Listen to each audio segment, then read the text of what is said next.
It's the Brad and John Show. Brad and John Show. Today's date is August 13th, 2025. This is the Charlie Block, which means we start it right around 7:45. Okay, John, are you ready? I'm going to make a phone call here. You ready for this? I am. Go ahead. Give it to us. Okay, let's go. Let's see if this is going to work.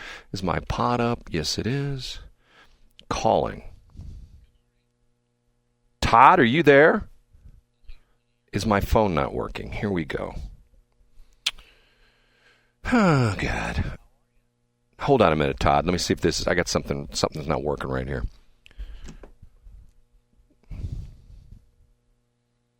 Todd, do you hear me? I hear you just fine. How you doing? Okay, hold on. Let me plug this back in. Okay, do you hear me now? I hear you perfectly. It's not going to work. You know what, Todd? I've got a technical problem, and I've used the phone for a while because John doesn't like me to do interviews. But how about if I try it again tomorrow? Can I call you again tomorrow? Sure, that's fine. Okay, I apologize. I can't get your audio on the air. That's the problem right now. And I'm looking. I got all my buttons pressed and the whole bit, but it's not working right. I'll call you tomorrow. Is that cool? Sure, that's fine. Okay, talk to you later. Bye. That's Todd Showalter. Do you know who Todd Showalter is? Yeah, I know him from your Facebook page, and I just looked up. He has a show on another radio station. I thought Todd was a national guy. I thought he had I thought he was like somewhere outside of St. Louis. No, he lives right here in St. Louis. See, that's the interesting reason why I want to talk to him, because I think he's an incredibly talented political cartoonist. And have you seen some of his work, John? You know what I'm talking about? No, but I remember now that you've talked about his cartoons. Yeah. Yes, he's super Republican dude. He's like very, very conservative. And I have this. I'm the world's worst artist. I mean, I can't do stick figures well. I have appreciation. You ever see these people that, like, sometimes you'll see up in carnivals and things like that, they'll sit there and they'll do like a chalk drawing of, you sit down in a chair and they're a caricature. Yes. And some of them will actually... incredible. I have no idea how they do it. Right. And I'm always in awe of these kind of people. And that's the deal with Todd. And I've met Todd once. I met him out at the St. Charles Convention Center when we did one of the St. Louis Small Business Expo, the Business Expo things out there. And and the interesting thing about it is he's on News Talk STL. He does it with he calls his buddy Joey. I don't know what Joey's last name is. All I just refers to as Joey. And they really do a very good job. And I don't think he's got any radio experience. Now, the running joke that I give Todd about all the time was, and I can tell you this crazy story, when I was driving down to see my son this past Christmas, and, I left early on Christmas Eve morning, December 24th, and I'm driving down to Florida, and I'm punching buttons, and nobody's live on the air because everybody's got that day off. And apparently they were running a best of, and he was on there filling in for somebody else. He was actually filling in for the morning show, but this wasn't live. And he was talking about how he hates disco. And I thought it was really funny because of the fact that there's a comedian with a really funny bit about this. And he talks about, he says, these people talk about how bad disco was. He says, I love the disco era. He says, I never got laid so many times, because of the fact that it was the ultimate. Brad, potty mouth. There's children around. You dressed up in the John Travolta garb, and hey baby, how's it going? It was that kind of thing. Very free love at the time. Right. It was very Barnett Lucerne. Right. So anyway, I'll try to. I do not know why this is not working. So I'll tell you what. Hold on just a minute, John. Just bear with me. I'm just going to do a little quickie thing here. I'm going to just randomly pick someone, and I'm going to do a scam likely call. I'm going to see if I can get this to work. Let me see if I can get this. I'm going to call and see if this comes up on the air. And now watch it going to work now. It's not going to work. Okay, well, we'll move on from there. Okay, two other things. Hey, Brad, you know what C block stands for? C stands for client, which is somebody that gave you a hard time yesterday, and I want to hear about it. John, before I do this, can I just mention one other thing? Yeah, please do. And I don't want this to come off negative. I want this to come off real positive. You know Dave Greene, correct? Yeah. He is a national figure in the podcast arena, particularly as it relates to sports. And as you know, Brad, as our listeners know, because we've talked about it many times, he acquired the former 590 KFNS. Right. And did you see his press release? Was it the one yesterday about partnering with the gentleman from Brown and Crouppen Yes. to partner with him and Conrad Thompson? Apparently, Ed Herman has bought into his company called... That's awesome, and that's great news for everyone, don't you think? I'm sure you're happy to see another radio guy succeed, Brad. No, yes, I am. And the reason I'm happy about this is because it goes against the John naysayer in radio, is because of the fact that if you got a guy like Ed Herman, who's supposedly very media savvy, if he's buying into a radio station, and I know KLIS is billing themselves more than just a radio station, which they are, but I'm glad to see that, and because I say it all the time, as the tide rises, so do all boats. Do you say that, Brad? I say it all the time. Did you say that yesterday in B Block when you were complaining about Annie Fry not paying enough attention to you? Well, no, it's not that she doesn't pay enough attention to me, but the point being is, she was, if you remember from yesterday, if you didn't hear the story yesterday, Annie Fry, who I think does an excellent job in 97.1, was talking about that she didn't get the whole thing with Greg Gutfeld being on The Tonight Show with Jimmy Fallon. She just didn't understand that. And to me, it makes perfect sense.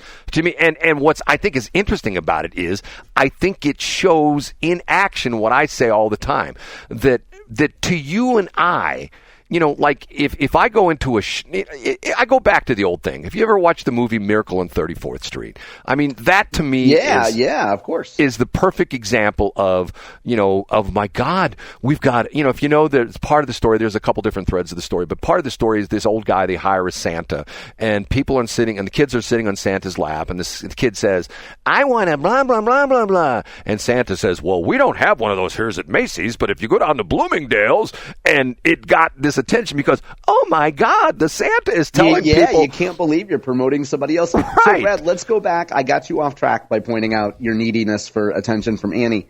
But the Dave Greene thing, Brad, and I've mentioned this before, I don't know if you remember us talking about this, but seeing what Dave Greene did, I have to be honest, I didn't have much of an opinion.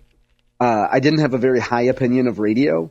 And then in the last few months, as I looked into doing the new show, and I met with folks, Brad, and got to know some other folks in the radio industry, I saw that there are really competent, professional business people that are in radio still today, which changed my mind about radio. And now when I see guys like Dave Greene who make it possible to actually do interesting, creative things, invest money in marketing and promotion, take radio seriously, my opinion on radio changed, Brad, and Dave Greene's one of the main reasons for that. John, I couldn't agree with you more, but the problem on this is that's why I say as the tide rises, so do all boats, because everybody gets put in radio, nobody listens to radio anymore. And did you know Nielsen, Brad, says that 92% of Americans still listen to radio every week? John, I'll say it again. How I recently connected with David Greene was he was the guy selling KFNS. He was the guy, he was like the broker of KFNS. And what caught my attention on his Facebook page, he had a picture of the transmitter site. And essentially he was saying, hey, buy this property and we'll throw in the radio station. And I'm thinking to myself, what the hell is this? So I contact him, and I talked to him on the phone a couple times. First, I went back and forth with him on text, and then we talked on the phone. And long story made short, their transmitter site for what is now KLIS, which used to be KFNS, is up in Madison County. 38 acres, sitting right next to Interstate 255, okay? And the appraised value from the county, and John, typically the county evaluations are which direction from what? Very high. No, they're very low. The county, very low. Sorry. The county appraisals are low. And what's the total, Brad? Get to it. It appraised at $383,000. Which is a pittance. You could put that on a debit card, and you tried to do it. And then you made an offer and it didn't work out, and you thought Dave wouldn't mad at you and wouldn't return your calls, and then I extended a message from him to you, which is fantastic. I went to two different bankers, and they went, oh, my God, that's risky. I go, okay, you're getting 38 acres. Well, it's got towers on it, okay?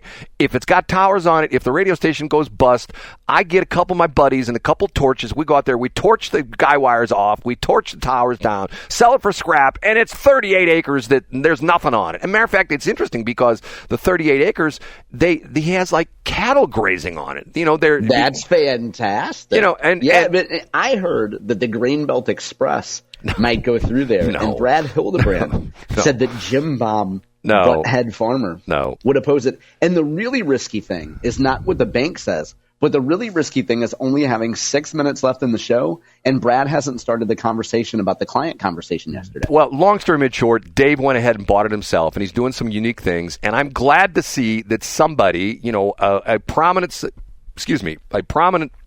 St. Louis and Ed Herman, who I believe is the managing partner of Brown and Krupp, I think that's what his official title is, has put his money where his mouth is, so to speak, and has said some very nice things about what Dave's doing, and more importantly, said some very nice things about radio. So I think that's important. Okay.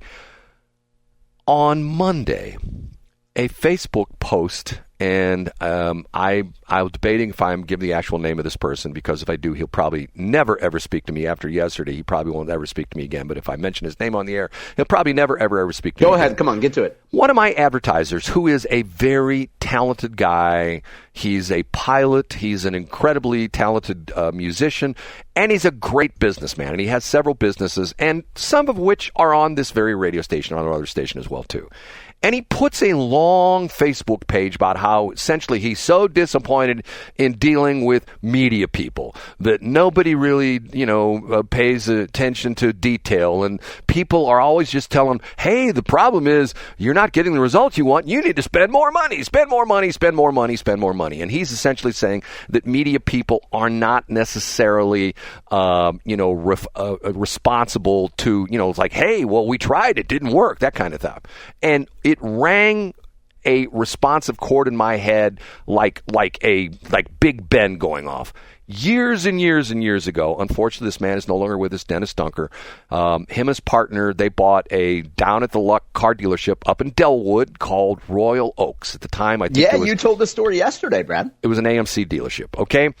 And Dennis Tunker turned it around, and I'd go up there trying to sell my advertising. At the time, I had my traffic network. And Dennis said to me, hey, why don't you media guys ever put your money where your mouth is, and why don't you do a pay for performance kind of thing? And I said, what do you have in mind? He says, you made $3,600, Brad, because you had the store open additional hours on Friday and additional hours on Saturday. And you said, for every person that comes in here and buys a car, you give me $300. And he said, you're on. And you made $3,600. So pick that up from where you told the story yesterday. That went on for years. So I see this person at the Cottleville Weldon Springs Chamber of Commerce meeting yesterday, and I approach him.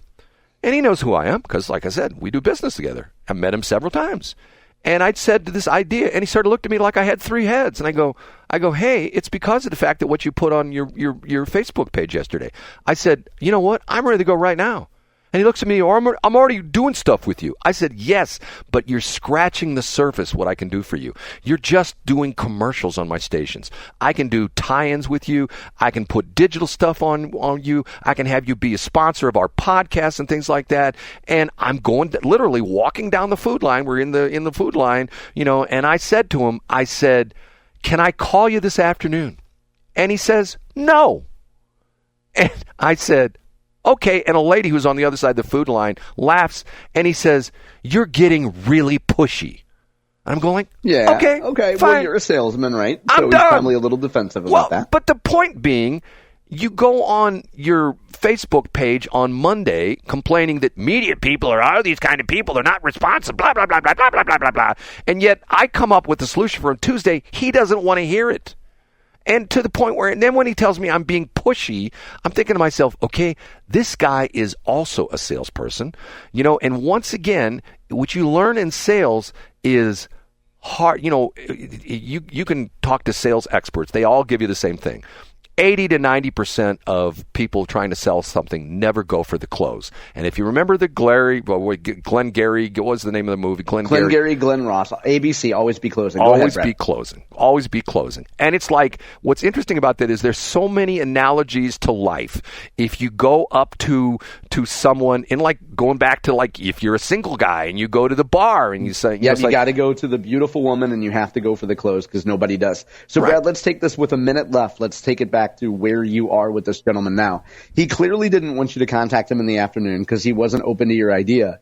Are you able, even though you're frustrated by him, are you able to let him just simply run commercials on your station?